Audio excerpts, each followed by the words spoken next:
یک تن آموزگاری جوان خود را خوشبخت می حسابم که با امر تقدیر به شما پیشوای معظم ملت روبروی ساده حرف میزنم. اویلادار شدی؟ این زمان نه محترم جان. پیش ما بیا.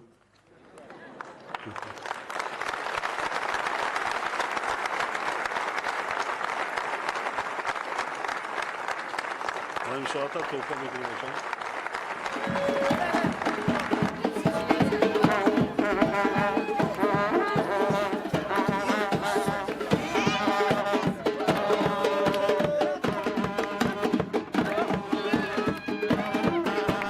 البته روزشتان که من در آینده کسب خودم را دوام دهم.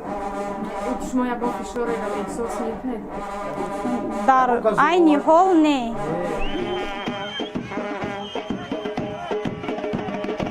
عمران همه وقت در بحری بکنار به طویان آرامانه شکست ناپذیرانه شنا کرده و ساحل های مراد ارزها رفته برد.